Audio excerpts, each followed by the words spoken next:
뉴스쇼 목요일의 코너입니다. 한 주간의 여론조사 결과를 열어보는 시간, 이택수의 여론. 오늘도 리얼미터 이택수 대표 나오셨어요. 어서 오십시오. 네, 안녕하세요. 오늘 제가 많이 기다렸습니다. 정말요? 항상 기다리지만 네. 오늘은 조금 더 기다렸어요. 왜냐하면 황교안 권한대행 나오느냐 마느냐 참 끝까지 예측이 엇갈렸던 황교안 총리가 어제 불출마를 선언하고 네. 그 직후에 여론조사를 돌리셨어요. 그렇습니다. 저희가 원래 한 1시경부터 원래 매일 조사를 하고 있는데 어제 2시에 갑작스러운 발표를 했기 때문에 맞아요. 1시부터 2시까지 이루어진 조사는 다 폐기하고 다시 2시부터 다시 폐기하고 새로 시작했습니다. 예, 이게 뭐 하루 조사한 거니까 전부라고 할 수는 없겠지만 네. 우리가 이 실마리를 좀 찾아볼 수는 있을 것 같아서 네. 이 조사가 오늘 발표하는 이 조사 굉장히 중요합니다. 황교안 총리의 표 10에서 15%가량. 그 표는 도대체 어디로 갔는가. 자, 뚜껑 열어보죠.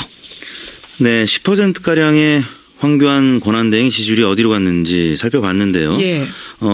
결론적으로 말씀드리면 중도 보수 성향의 후보들에게 고르게 분산이 됐고 분산이 됐습니까? 또 1위를 달리고는 문재인 전 대표의 지지율도 위기의식 때문인지 지지층 결집에서 또 같이 올랐습니다. 그래서 대체로 지지율이 뭐 비슷한 분들도 계셨지만 대체로 올랐거나 예. 또 많이 올랐거나 근데 이제 많이 오른 분을 소개해 드릴 텐데요. 예. 일단 순위대로 말씀을 드리겠습니다. 순서 1위부터 보죠. 문재인 전 대표가 지난주 주간 집계 대비 2%포인트 오른 37.1%를 기록해서 계속 독주를 하고 있고요. 문재인 35.1이었는데 37.1로 2%포인트. 안희정 지사가 16.8%로 지난주 주간 집계 대비 2.7%포인트 오른 예. 2위를 기록했습니다. 14.1에서 16.8이 됐네요. 네, 그다음에 안철수 전 대표가 12%로 지난주 주간 집계 대비 1.8%포인트 상승을 했고요. 10.2에서 12가 된 안철수. 이재명 성남시장은 10.3%로 지난주 주간 집계 대비 차이가 없었습니다. 똑같습니다. 네, 동률을 기록했고요. 홍준표 지사가 많이 올랐습니다. 7.1%로 지난주 대비 3.6%포인트 올라서 2배가량 오른 것으로 나타났습니다. 잠깐만요. 홍준표 지사가 지난주 3.6이었는데 네. 7.1이 됐어요? 네.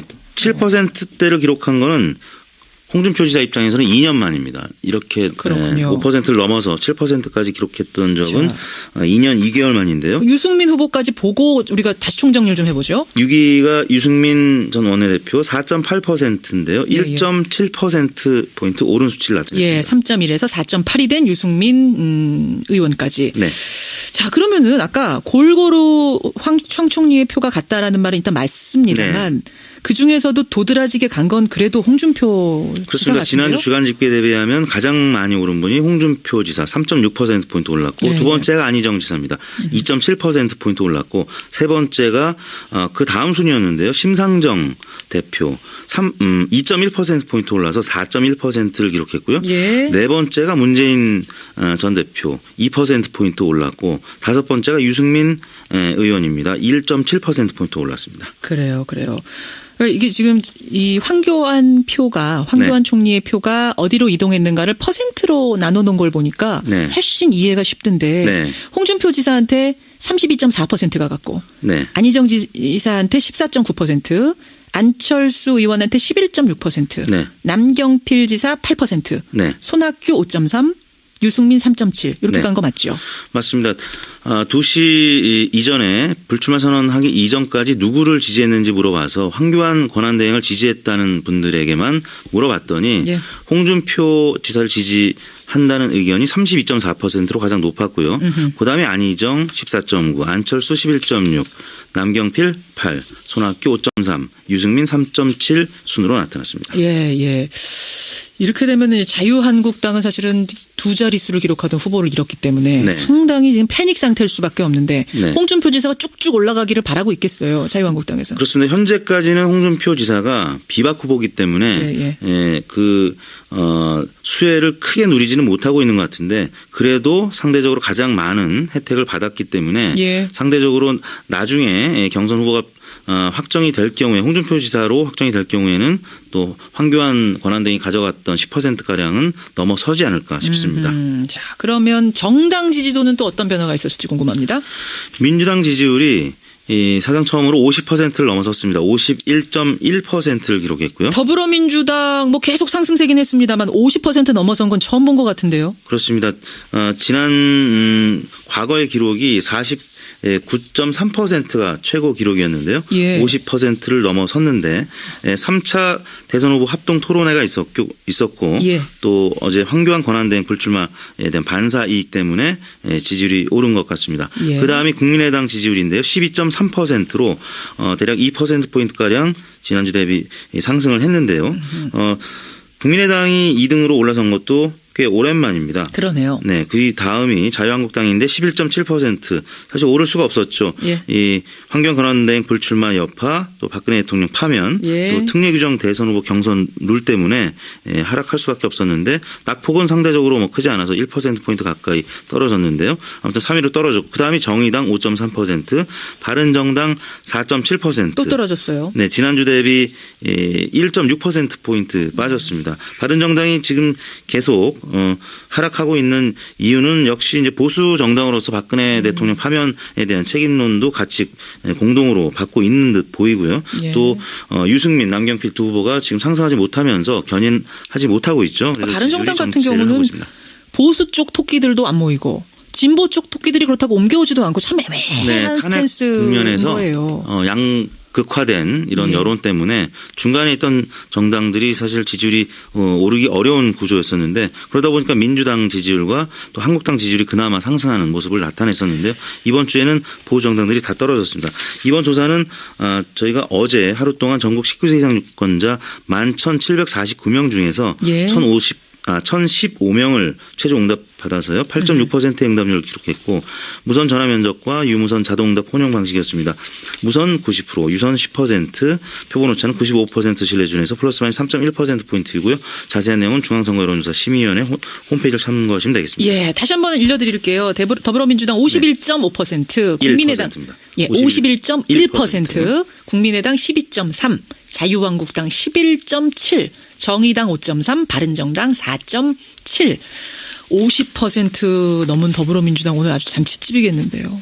그렇습니다. 어제 이 개헌 때문에 다른 정당들이 모여서 네, 또 네. 이런 합의도 봤습니다만 맞아요. 오히려 거기서 왕따된 정당이 지지율이 지금 오른 상황이 됐습니다. 그래요. 자, 이번에는요, 김현정의 뉴스쇼 의뢰로 굉장히 중요한 조사를 하나 했습니다. 대선 날짜가 5월 9일로 확정이 됐죠. 누가 되느냐도 중요하지만 우리 국민들은 도대체 어떤 기준으로 대통령을 뽑을 것인가. 네. 이 기준에 대한 조사를 한번 해봤죠.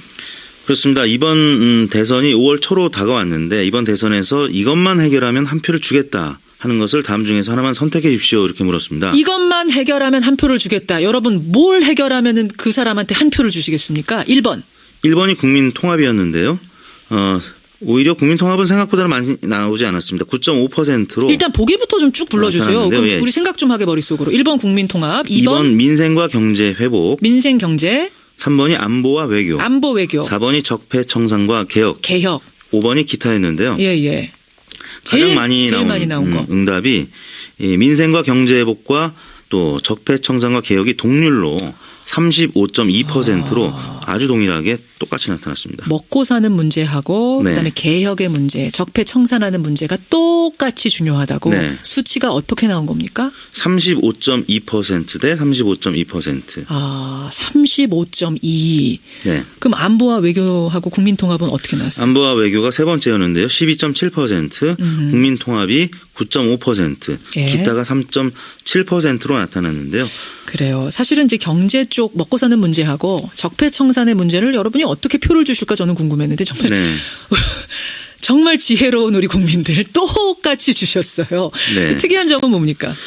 연령대별 또 지정당별 또 지역별 이 의견들이 나뉘었는데요. 예. 50대 이상과 40대 이하가 엇갈렸습니다. 30대, 40대, 20대는 10명 중에 4, 5명가량이 적폐 청산, 개혁이 더 중요하다고 응답을 했고 예. 50대와 60대에서는 민생 경제 회복이 더 중요하다 이렇게 했고 또 성별은 남성이 적폐 청산, 개혁이 중요하다고 한 반면에 여성은 민생과 경제 회복이 더 중요하다 이렇게 응답을 했습니다. 그렇군요. 지정당별로는 정의당과 민주당 지지층은 적폐 청산과 개혁이 중요하다고 한 반면에 예. 무당층, 국민의당 또 지지층은 민생 경제 회복을 중요하다고 생각했고 예. 자유한국당과 바른정당은 또 안보 외교가 가장 안보 중요하다고 외교. 응답을 했습니다. 흥미로운 조사입니다. 어떻게 조사하셨어요? 이번 조사는 조사 일시와 조사 방법은 동일했고요. 응답률은 총통화 6,296명 중에서 508명이 최종 응답 완료해서 8.1%의 응답률을 기록했고요. 네. 표본 오차는 95% 신뢰 수준에서 플러스 마이너스 4.3%포인트였습니다. 뉴스쇼 청취자 대상으로 한번 조사해보고 싶은데 어떤 결과가 나올지 보내주시고요. 이택수 대표 수고하셨습니다. 네, 감사합니다.